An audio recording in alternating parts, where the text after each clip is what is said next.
Hello, hello, and welcome back to Be Like Christ for our Bible study. We are in Luke chapter 21 today, and we're going to try or endeavor to cover verses 1 through 19. Chapter 21 is a fun one. It is the parallel chapter to Matthew chapter 24, if you're familiar with that one, and the destruction of Jerusalem and all that fun stuff. So we're not really going to get into the super hard stuff today. That'll be for the video tomorrow, Lord willing.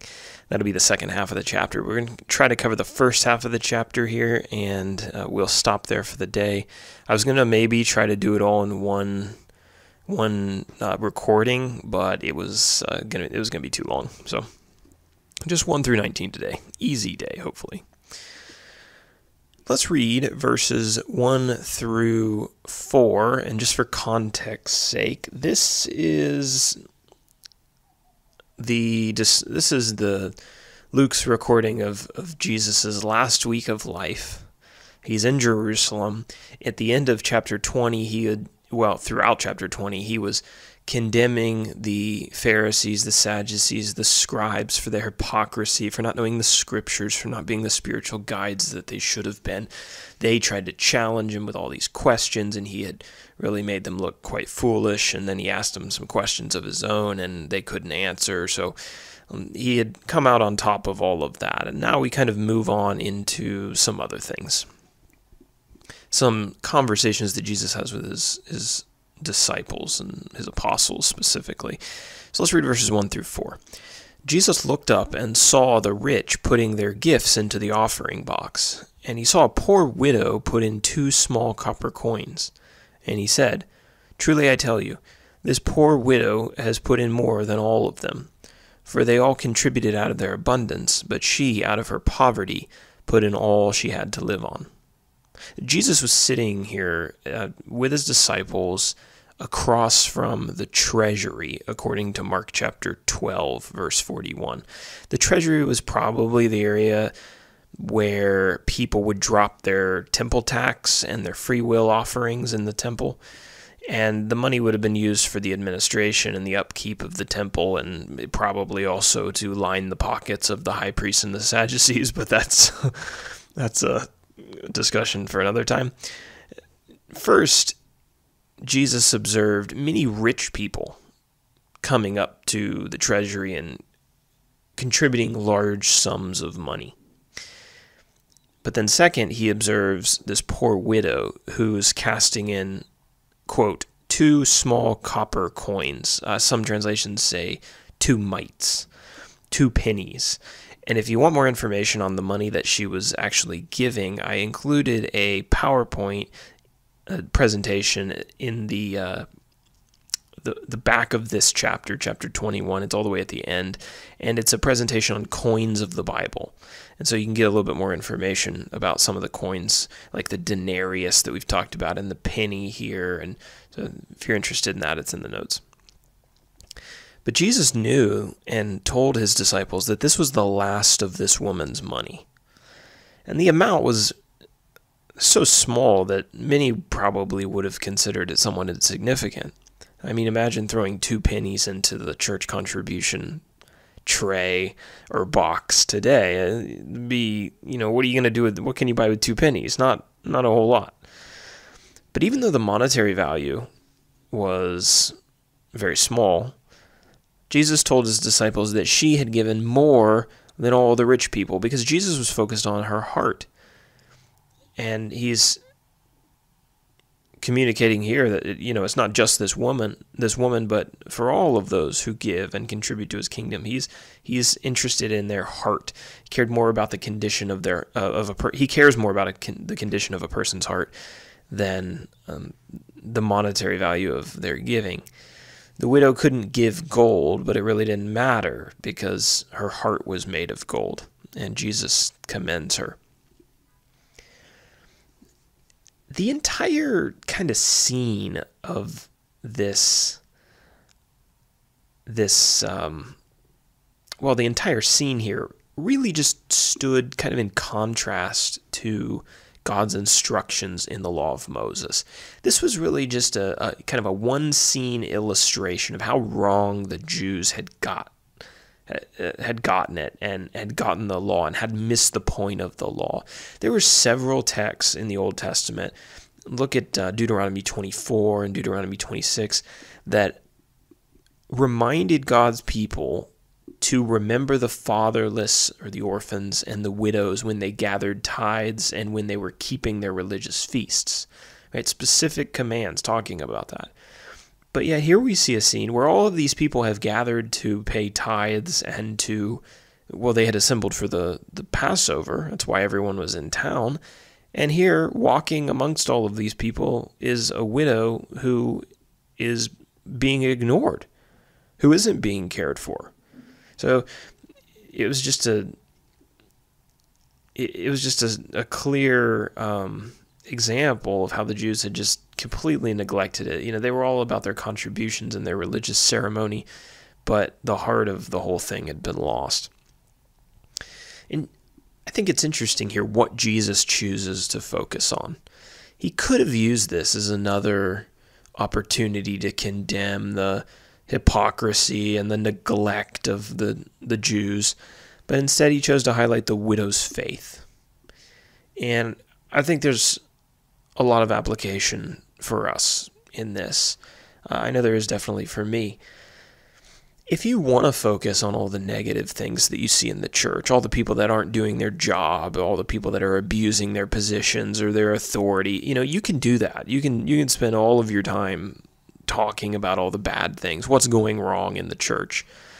But you can also find people who are doing their best to serve and to trust God, both in big and small ways. And Jesus balances his observation of both the positive and the negative here, and we see that in him shifting his attention from the Pharisees, Sadducees, and scribes in the last chapter, now to this obscure widow. Certainly there were other failings of the Jews that Jesus could have focused on. He could have railed against the filthy rich Sadducees, who were probably going to misuse this widow's 2 mites to buy themselves something nice and fancy or to do something immoral with that money. Yeah, he could have focused on that. He could have expressed his disgust at the fact that the rich people didn't care about the poor people, but he didn't. He pulls this single act of obedience out of a sin-saturated environment and scene, and he holds it up for his apostles to observe. And, God help us to be able to do the same. I'll be the first to admit that sometimes I focus on the negative and all the things that are going wrong and don't spend enough time thanking God for the people who are trying to do their best and who are contributing, even in small ways. Here's this woman. I mean, she almost certainly doesn't know that Jesus is looking at her or that anyone is observing her. And yet Jesus was. And if we look close enough, we'll be able to find people who are doing good and beautiful things in the service of the Lord. And it's good to spend some time meditating on that instead of being negative Nancy all the time. Because when you're just looking at all the things that are going wrong in the church, I mean, it's just gonna make you a negative person. And I've been there, and still would say that I fight that. But yeah, God help us to be able to do what Jesus does here and pull the good out of the bad. Another application. Really a question that leads to an application. Why does God ask us to give financially to care for physical and spiritual needs? Because we still see that in churches all over the place, right? We take up a contribution or a giving, and the church uses that money for good works. Well, why does God even give us this example in the scriptures? Why in 1 Corinthians are we given an example of some Christians who took up a collection for a need in Jerusalem?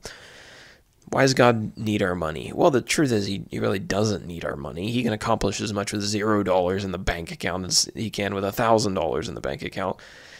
In the scriptures, we read that God feeds sparrows, and he's not handing out cash to them to go to the grocery store.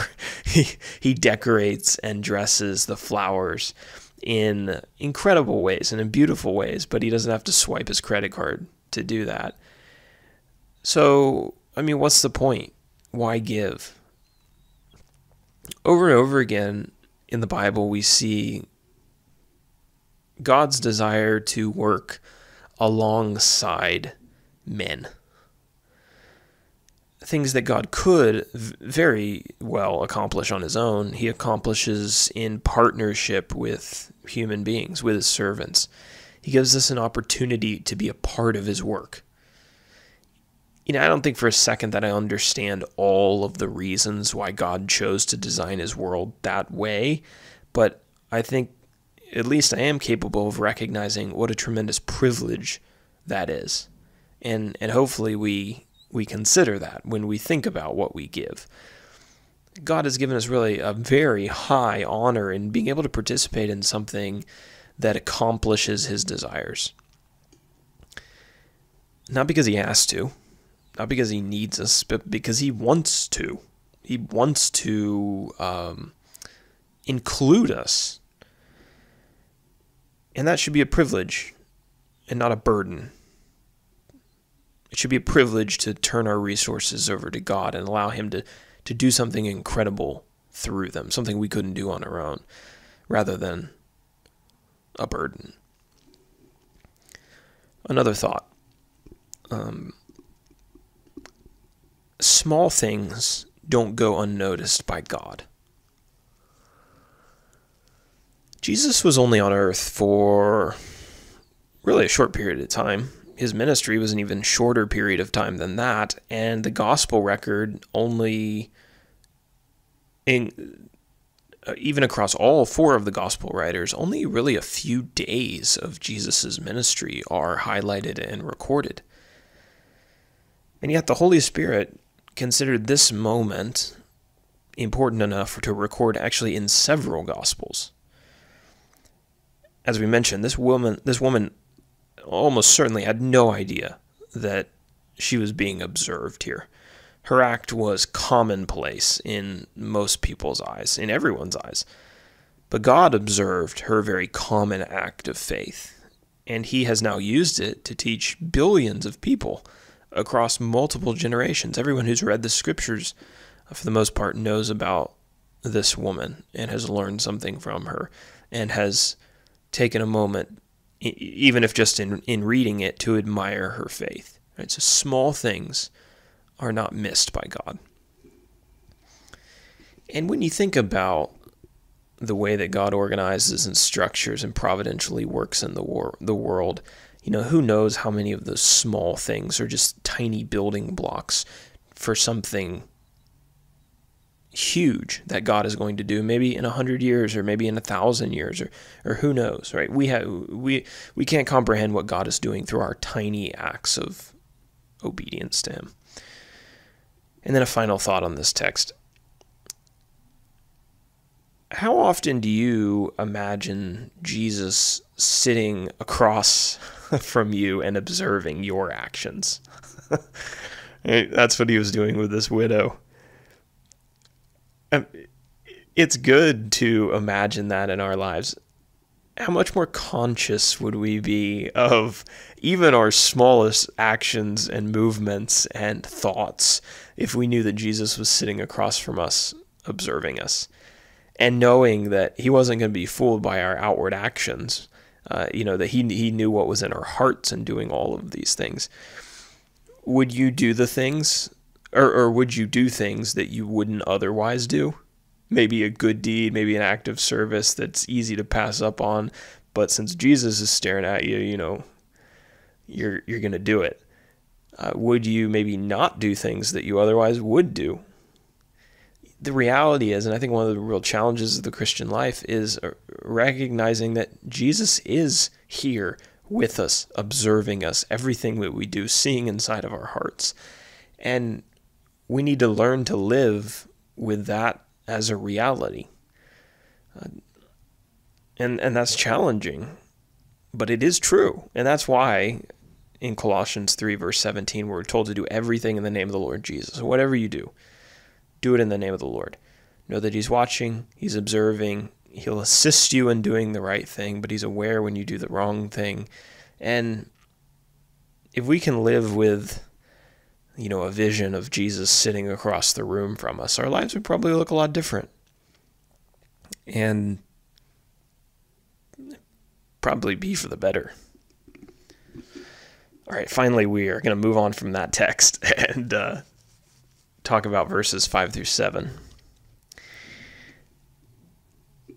And while some were speaking of the temple, how it was adorned with noble stones and offerings, he said, "As for these things that you see, the days will come when there will not be left here one stone upon another that will not be thrown down." And they asked him, "Teacher, when will these things be, and what will be the sign when these things are about to take place?" So Jesus is exiting the temple at this point. We read that in Matthew's account of this. He's leaving the temple, and you can see a model of the temple in your notes there. I have a photo. That photo is actually taken from like a miniature replica of the city of Jerusalem that is somewhere over in like modern day Jerusalem. It's like a to scale replica, or not to scale, but it's like a miniature. It's miniature, but to scale, if that makes sense. And that's the picture that's in the notes is the model of the temple that they have here. So let's try to put ourselves in this scene a little bit more. It might help it to make a little bit more sense to us. Modern readers, when we look at that picture that's in your notes, or just any picture that you've ever seen of the temple, we might not really consider it that impressive. I mean, sure, it's a nice building, it's pretty cool, but compared to our modern day architecture and some of the wonders of the world that we can look up online, I mean, the temple's not, it's like middle of the road. But you have to think about the apostles here. I mean, these guys were from Galilee. Some of them were from, were they all from Galilee? Yeah, at least the ones that we know. Yeah, okay, so most of them were from Galilee, and they traveled down to Jerusalem to the feast. But other than that, I mean, the Bible doesn't present these guys as like super cultural, world-traveling individuals. So they had probably, the vast majority of them spent their entire lives in Galilee, the east side of Jordan, and the Jerusalem area.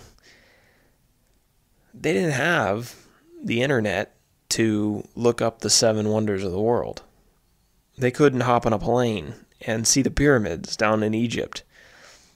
Many of them probably had never seen a building that was greater than the temple structure. I mean, that was the greatest architectural wonder that they could have observed, or close to it at least. There were some other building projects that Herod the Great had going and some other things that had been built there. But in terms of significance, there was nothing as significant as the temple, and probably nothing more beautiful to them. So it was both spectacular for its architectural wonder and for its religious and spiritual significance to the Jews. So Jesus' disciples, they're walking through the temple, they're admiring it, they're talking about its construction, and Jesus points out to them that it's not going to be there forever. He says, what does he say? Let's scroll back up. That there's coming a day when one stone isn't going to be left upon another, right? It's going to be like smashed to the ground, razed to the ground. I lost my place in my notes.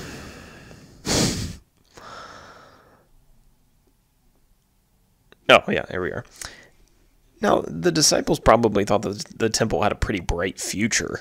Herod had invested a ton of money and manpower and time into making the structure more beautiful than it had been in the past. So they're probably thinking, yeah, this is going to be here forever. And Jesus is like, no. Jesus tells them that it's going to be destroyed.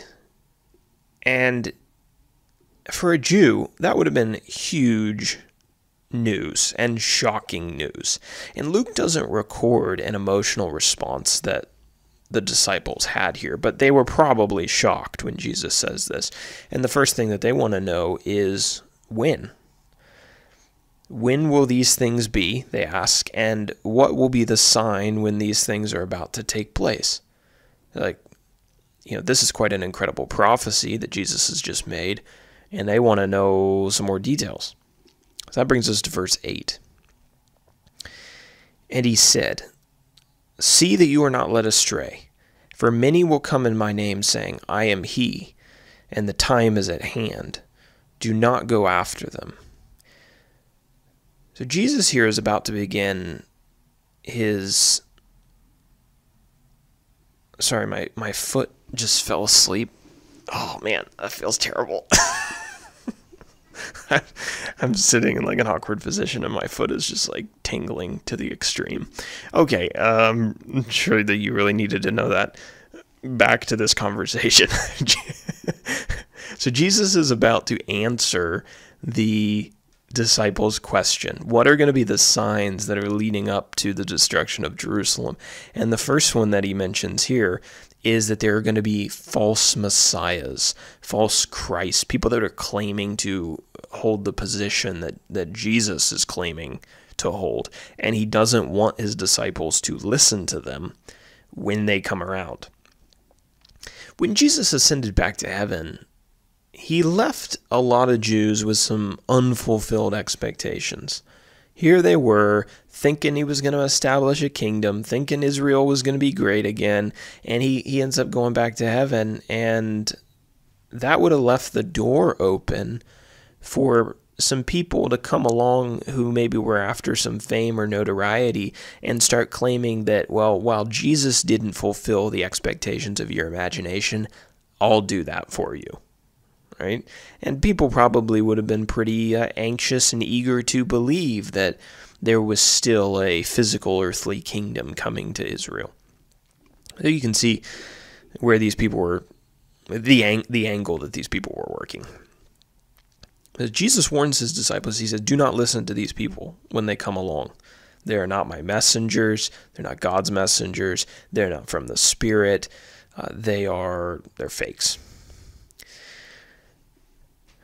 Some of these false messiahs are actually recorded in both the biblical account and in writings of secular historians like Josephus.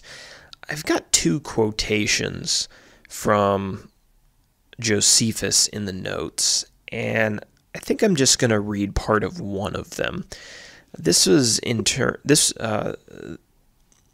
you can go read the entirety of them if you're interested in them, but one of them comes from Josephus's book Antiquities, but this is also referenced in Acts chapter 21, verse 37 through 39. It's about an Egyptian who claimed to be a prophet of God and led people astray. So let me read this. This is from Josephus' Antiquities. "Moreover, there came out of Egypt about this time to Jerusalem one that said that he was a prophet. And he advised the multitude of the common people to go along with him to the Mount of Olives, as it was called, which lay over against the city, and at a distance of 5 furlongs. He said farther that he would show them from...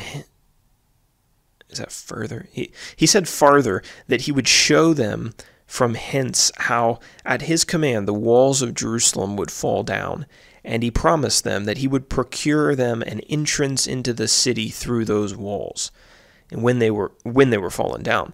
Now when Felix was informed of these things, he ordered his soldiers to take their weapons, and came against them with a great number of horsemen and footmen from Jerusalem, and attacked the Egyptian and the people that were with him. He also slew 400 of them, and took 200 alive, but the Egyptian himself escaped out of the fight, but he did not appear any more." All right, so this is also referenced in Acts chapter 1. So here's just this this phony prophet who comes along and he's trying to win the people over. That would have been, I've got a date here for approximately AD 55. So it would have been after Jesus' ascension, because that would have been back in the 30s, but before the destruction of Jerusalem in 70 AD. Okay, so these false messiahs, that was one thing that was going to lead up to the temple's destruction, and now we'll read about some other things here in verses 9 through 11. Jesus says to his disciples, "And when you hear of wars and tumults, do not be terrified, for these things must first take place, but the end will not be at once." And then he said to them, "Nation will rise against nation, and kingdom against kingdom, and there will be great earthquakes in various places, famines and pestilences, and there will be terrors and great signs from heaven." So here's a few more things that are going to lead up to the temple's destruction. He says, you're going to hear about wars and tumults. There's something about wars and, well, there's something about war that gets people thinking that the end is near. I'm recording this on March the 2nd of 2022, and Russia invaded Ukraine like a week ago, 7 days ago. And there are, rumors of global war. Whether it comes to that, I pray that it doesn't come to that, but whether it comes to that or not has yet to be seen. But almost immediately, when these rumors of war started coming up, I immediately started to see all over social media discussions of the end of time, and that this was going to be the end. And they went into great elaborate detail as to how Putin over in Russia, he's matching up with the signs of the end times, and a bunch of stuff, right? You probably have seen some things like that as well. Something about war makes people think that the end is here. Jesus says, though, but the end will not be at once. That's the quotation from verse 9. The end will not be at once. Yeah, you're going to hear about wars. Yeah, you're going to hear about tumults. There are going to be some other things, some political strife that happens, but that's not a sign of the imminent end. Jesus told the disciples next that there were going to be natural disasters. Let's see. Nation will rise against nation, kingdom against kingdom. There will be great earthquakes, and in various places, famines and pestilences. So there were definitely great famines, great natural disasters close to or shortly after Jesus ascended back into heaven. There was a great famine that inflicted the land during the reign of Claudius Caesar. Josephus describes that in Antiquities, and it's mentioned in Acts chapter 11, verse 28. There were numerous wars and skirmishes and rebellions that occurred within the borders of the Roman Empire. There was a magnitude 5, it says magnitude 5 to 6.5 earthquake that hit the city of Pompeii. And there was a lot of, I'm trying to think, I don't know if that was the same earthquake that triggered the volcano, and then, the volcano buried the city of Pompeii, or if that was something different. But anyway, there was an earthquake, at least, if nothing else. And that would have been not super long, or 62 AD, so about 30 years after Jesus went back to heaven. And I don't think I've mentioned it yet, but the temple, we know now, looking back at history, we know that the events that Jesus was describing here when the temple was going to be destroyed, that happened in 70 AD, when the Roman army came against the city of Jerusalem and just flattened it. They laid siege to it for a while. Then they went in and they destroyed everything, and that included the temple.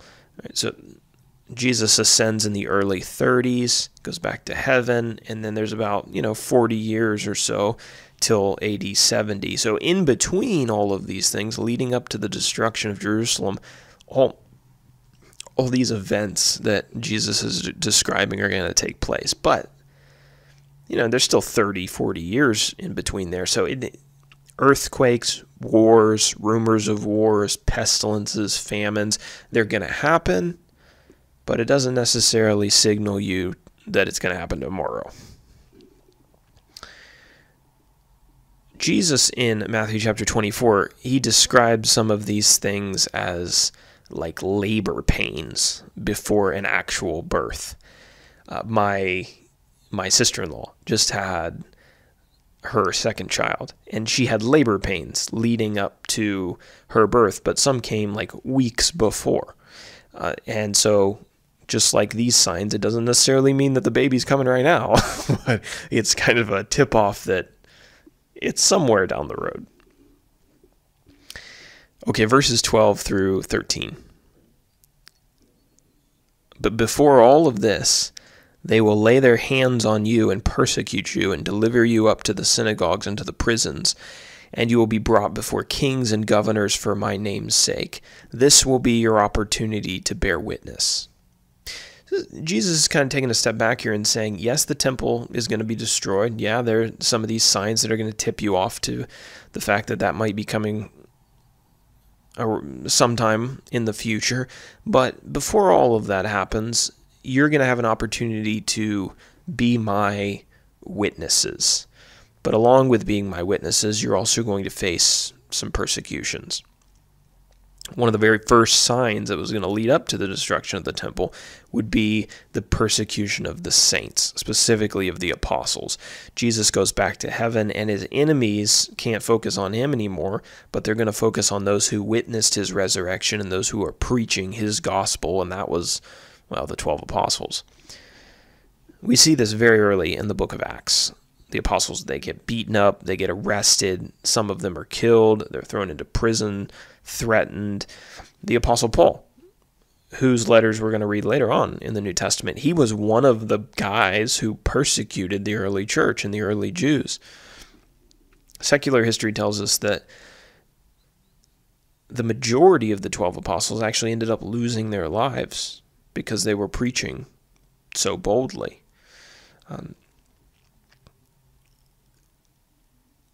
So when so Jesus' statement here about the persecutions coming, that was definitely going to be, that was going to precede 70 AD. There's a lot of different traditions about the way that the apostles died and what happened to them and where they went, where they preached, and I've included a whole list of those in the notes if you're interested in that. I don't think I'm going to go through it all right now, but if you're interested in some traditions about that, they're there.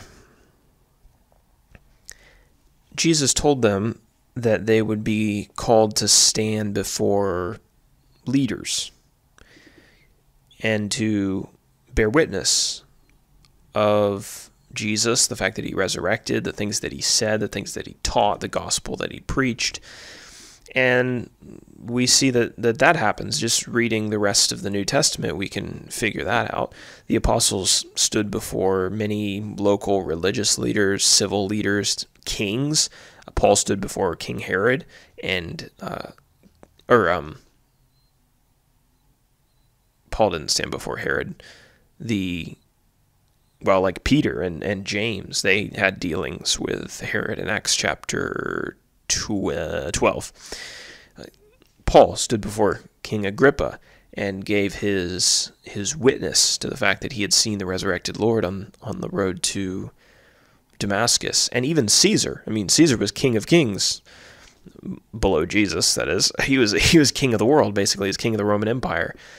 And Paul appealed to him and stood before him. Jesus tells them that he's going to be with them in those moments, that they don't need to fear. And that is what we see as we read the scriptures.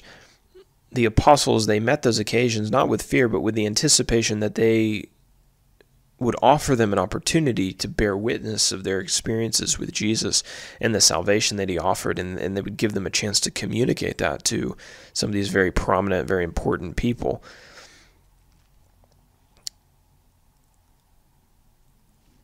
Now let's talk about verse 14 and 15. Sorry, I'm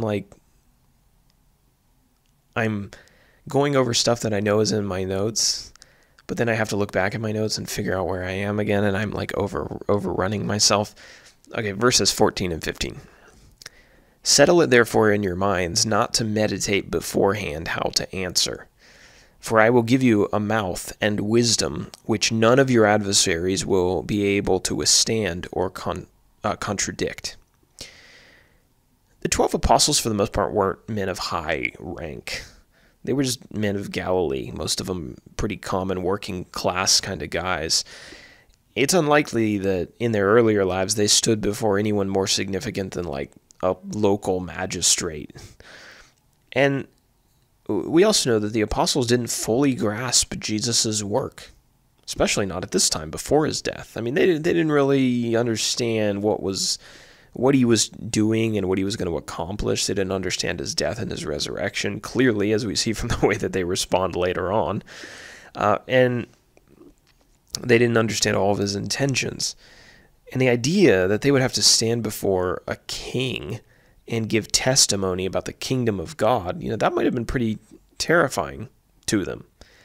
But Jesus reassures them that when the time came, they would be capable of representing him well, and that the Spirit of God was going to enable them to do that. And that concept shouldn't have been completely foreign from them, because we know that back in like Matthew chapter 10 or Luke chapter 9, Jesus sent the apostles out with miraculous power to testify about the kingdom. So God had helped them in those moments, and he assures them that even though they're going to be persecuted, he's going to be with them even through those persecutions to help them say the right things. They don't have to be worried about their adversaries being smarter than them or more clever than them. God's going to take care of that. Okay, verses 16 through 19. You will be delivered up, even by parents and brothers and relatives and friends, and some of you they will put to death. You will be hated by all for my name's sake, but not a hair of your head will perish. By your endurance you will gain your lives. The early Christians were going to be ratted out and persecuted and accused by even their own family members. There were probably many devout Jews and Jewish families that divided over devotion to Christ. Some parents may have considered their children to be basically heretics for following Jesus of Nazareth. And, maybe brothers reported their brothers, or parents their children, or children their grandparents. They reported them to the authorities and to people like Paul, who were running around killing Christians because they thought that they were violating God's Old Testament laws because they had been misguided as to what those Old Testament laws actually pointed to. It certainly isn't uncommon to hear in some parts of the world, especially I hear it most often as in Islamic households, that when somebody turns away from the teachings of Islam, their own family members will sometimes report them or treat them poorly, sometimes even kill them for abandoning the faith. And I think most of the times when that's done, it's because the parents think it's the right thing to do because they've bought into the religion of Islam and the teachings of it. Only certain sects, I should say, not that's not Muslims across the board, but there are certain groups that teach that if somebody leaves, they're as good as dead, and so you might as well kill them. I think some of the Jews probably felt the same way.